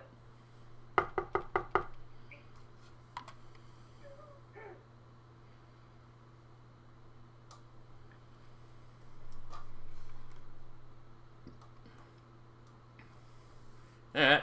Myrmidon, you're now outside the building. What do you do? Is there anything left to do? You can clear the doorway for the nice people, but that'd be about it. Yeah. Myrmidon doesn't do cleanup. Do what now? Myrmidon doesn't do cleanup. Oh. The receptionist that I was talking to, did she make it? Yes. Combat's over, we'll drop out of the round thing. As you get back inside, yes, all the office personnel and scientists and whatnot made it to the safe room. Like I said, you basically stopped the intrusion at the lobby. Okay, I'll go see how the ladies are doing.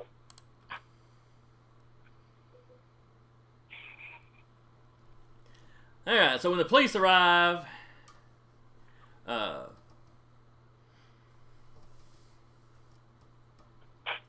everybody has come up out of the safe room once you give them the all clear.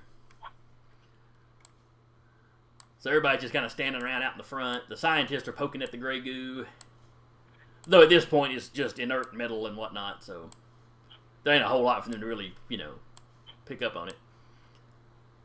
Though some of them are, cutting samples and taking samples and whatnot. So you're out here talking to the ladies. And we'll put a lady scientist over there too.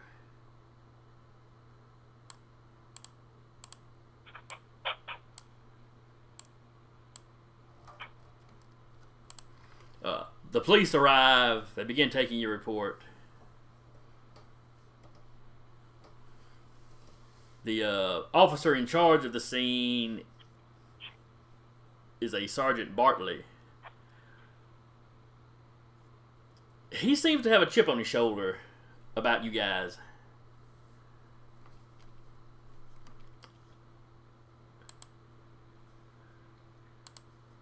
I'll try to go chat him up a little bit. All right, give me a. Let's see. What is social interaction stats on this? Oddly enough, I think it falls under willpower.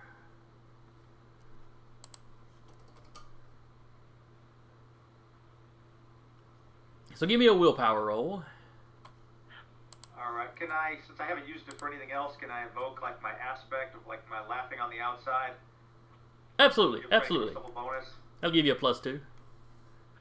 Alright, let's hope I roll decently since my willpower is not great. Let's see. Oh, I did. And let me look up cop stats right quick. Let's see.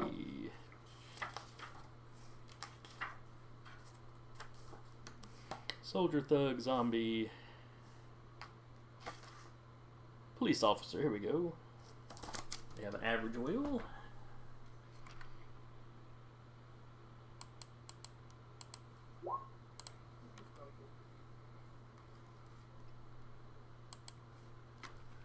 Well, after talking with him, because initially when he shows up, he's trying to blame you guys for everything. Even without you chatting him up, he wouldn't have gotten as far as him trying to arrest you because all the witnesses were saying you were the heroes. Though he was noting that most of the witnesses never actually saw anything other than the receptionist and the security guys.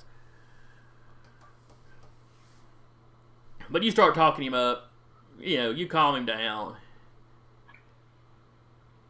You've got the impression that while he seems to like you all right by the end of this, you're pretty sure he still ain't a real big fan of supers in general. Oh well, we do what we can do. But you've calmed him down, and at least this situation here runs smoothly.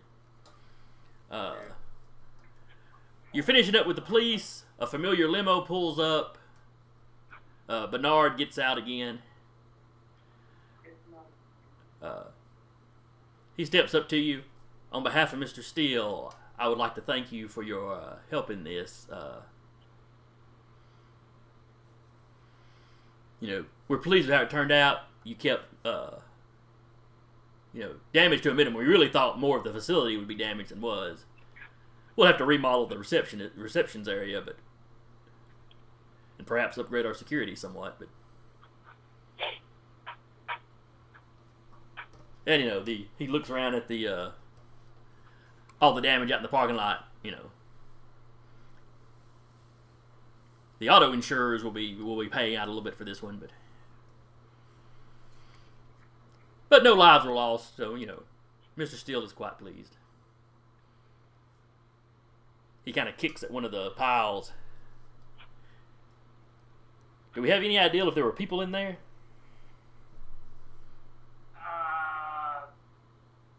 Maybe let's leave that to idle speculation.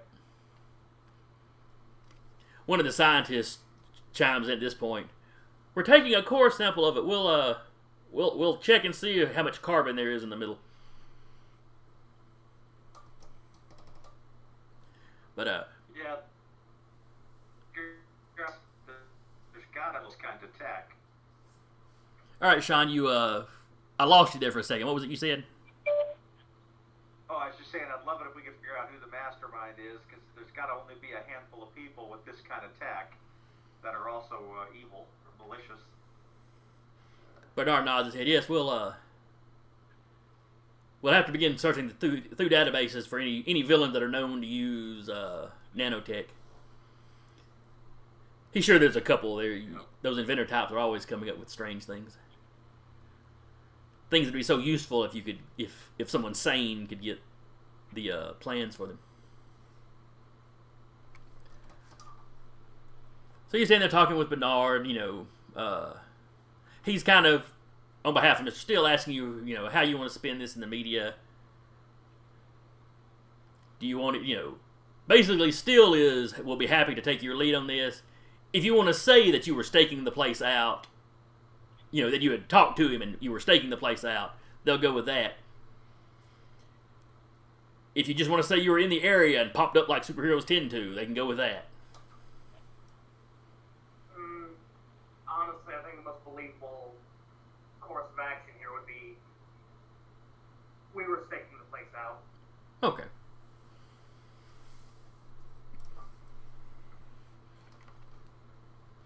Bernard agrees. In this situation, I believe honesty is unlikely to bite us in the rear.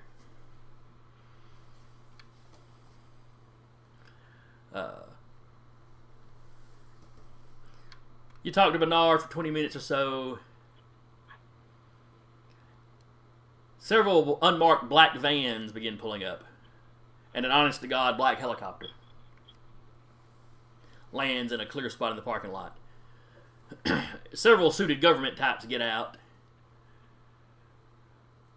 At this point, you see the most emotion you've ever seen in Bernard's face, which is really just he looks just slightly perturbed, just kind of a...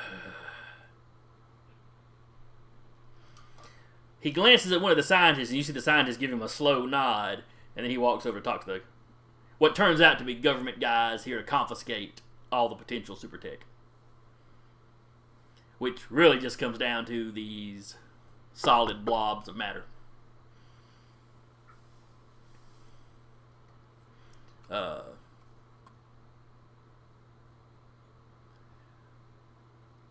After this, Bernard talks to you some more.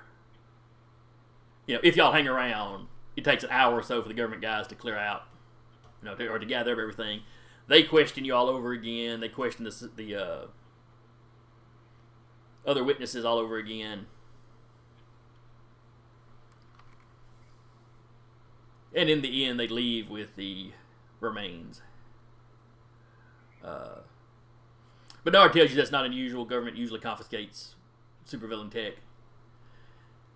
He said it's ironic in this case because Mr. Steele is usually one of the first people they come to have it examined, but so we may wind up with it back in our possession eventually anyway.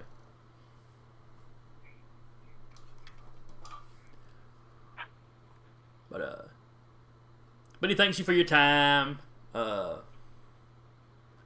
News crews have shown up by this point, but they were kind of kept at bay. They weren't really allowed on the facility's campus until after the government spooks clear out. Now you've got press vans pulling up and cameras are on you. Bernard straightens his tie.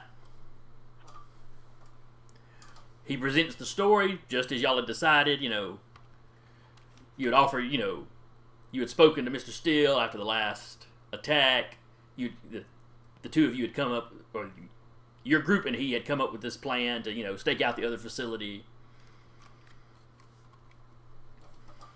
The plan had worked. The attack had been repelled. He doesn't talk about the gray gooing or really any specifics about the attack, other than that it did not progress past the entryway. The reception area was as far as they got, and you guys just stopped him cold. He doesn't get emotional, but he does kind of talk y'all up. Once again, the press is asking how long you've been a team. What's your team name?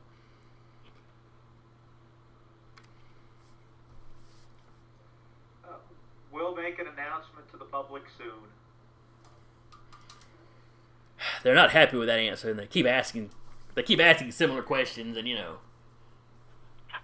speculating on how many of these public appearances are you going to make before you make your official debut.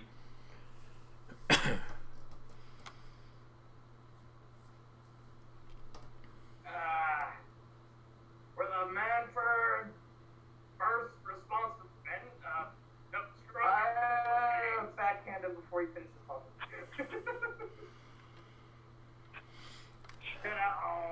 Like a violent backhand, or just up over his mouth? Over his mouth. Okay.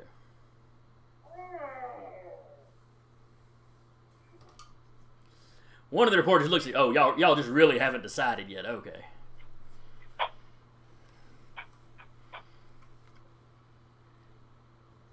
Yeah, tell them by here. But we all like helping out the community, so we're probably going to do something more formal soon.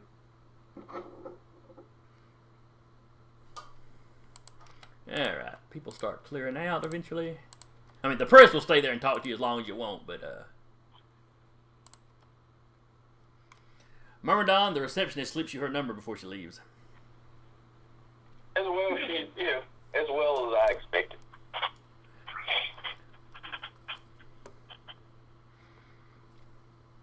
So does one of the female scientists, but she's old enough to be your mother. Myrmidon has no age limit. Well, no upper age limit. No upper age limit. That's a good caveat to make. What did you say? I said no upper age limit. That's a good caveat.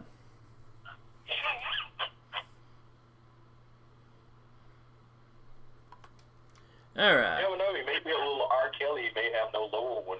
We don't know yet. Oh. He's made a rock. They may all be children to him. All right. Moving on before I get creeped out. All right.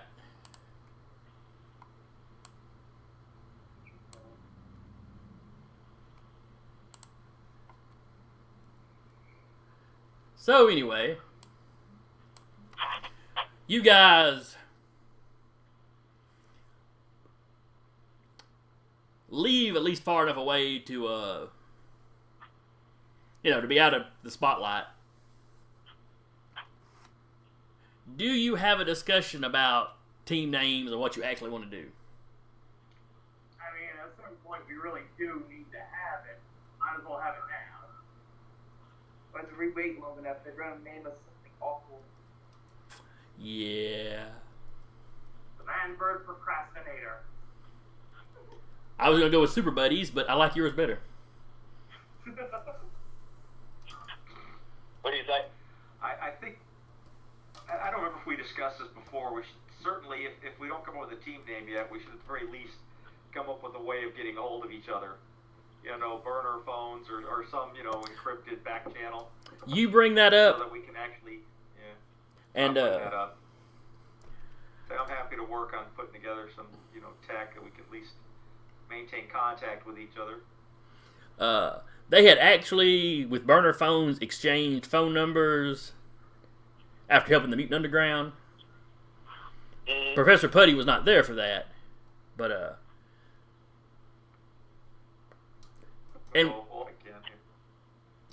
beg pardon? I'll get in on that then if I can. I'll get a burner phone also. Okay. So y'all exchange numbers, you get in touch with each other. Now, the ideal of building like comm units that use the cellular network or something, probably not a bad ideal. And between your science and Launch's tech, would not be a problem for you to build. Yeah, because I think we ought to even build something where, like, you know, maybe we check in with each other just once a day, so that one of us gets, like, you know, something bad happens and we don't hear from them in a day or two. We know there's a problem and we should go looking for them. You need like a chat group somewhere. Exactly. So, even if it's just to say, hey, I'm still alive today, I'm here. Recluse is like, nothing to report, just dumpster diving. Sweet. Half a breadstick. But, Are any of our characters rich? I mean, I know I'm not. I'm a working scientist. I do okay. But anybody got access to wealth? Or as far as, like, whipping up a cool headquarters? nobody has,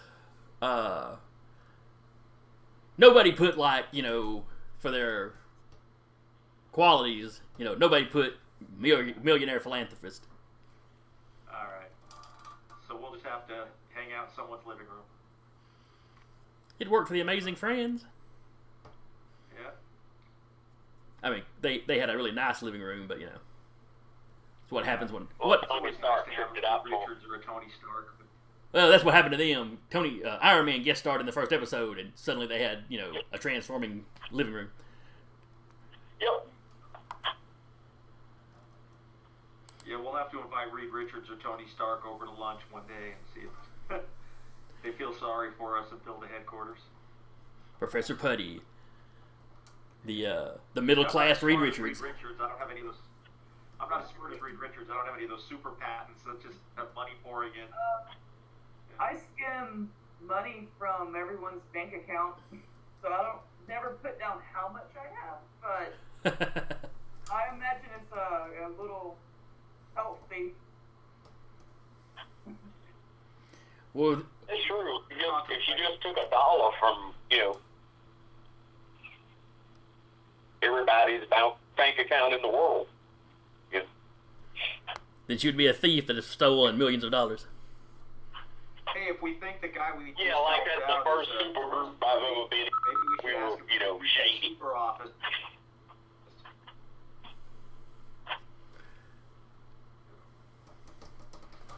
Well, he does. He probably does kind of owe you a favor if you wanted to, you know, if you wanted him to know where your super base was. Yeah, that's the only problem there. This guy we were working for was obviously rich. Hell, we didn't get paid for this job. You weren't hired help. You were doing daring do for the public well-being. We were actually Yeah, specific I don't about like how we didn't just did, you know, hire. basically security work for nothing. What this dude did. So you're the Manfred Heroes for Hire? Is that what you're trying to set up? Yeah, it would look kind of suspicious if we helped this guy, you know, doing this little thing, and then all of a sudden we have a super nice office. Yeah. Although the Heroes for Hire model has some appeal to it also, but yeah, you're right. It's You went out on me, Sean. What was that? Sweden. It was too late I can't send him a bill. Yeah, you kind of have to agree on that kind of thing beforehand. Yeah. But the Heroes for Hire model is not necessarily a bad one for working class heroes like ourselves. True. Now, the trick is, of course, with, let me swap phones right quick.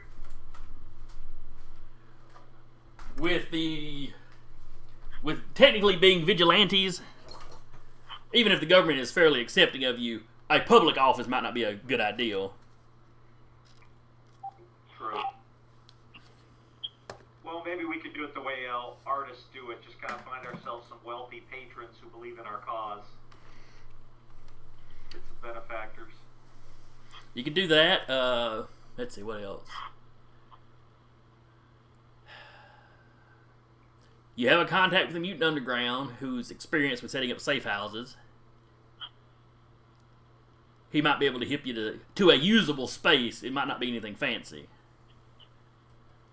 That's not a bad way to start. We could reach out.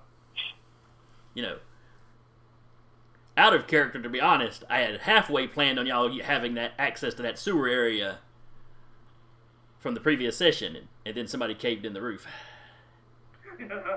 So I was like, well, don't guess they'll be using that one. And thank God for it, I don't need to be based out of the sewer.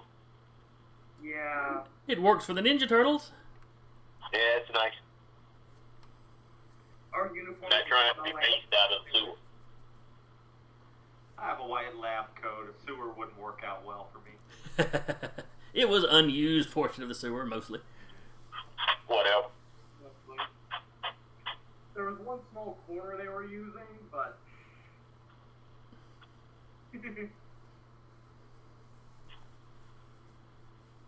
But in a city the size of Manfred, there's also unused warehouses and, probably all sorts of things. I figure Recluse could probably scout around see if you can find a nice abandoned space that's dry.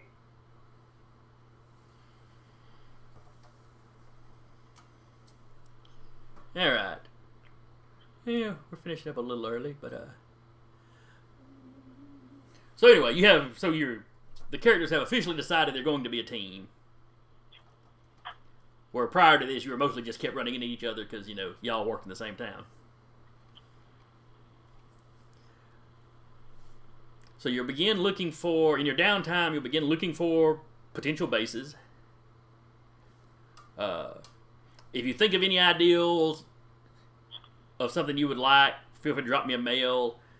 Next game when I show up, I'll try to have a few suggestions of possibilities that you have found in your downtime. Let's base out of my apartment. Well, y'all could certainly do that, at least to begin with. Recluse finds out you have central heating and never leaves. And launch never comes back. He just climbs up into the vent and stays there. Bring home the economy size of raid. That's hate crime. But, and like I said, also, everybody remember to try and type me up a description of your character. Not a problem. And I'll start begging artists I know to draw.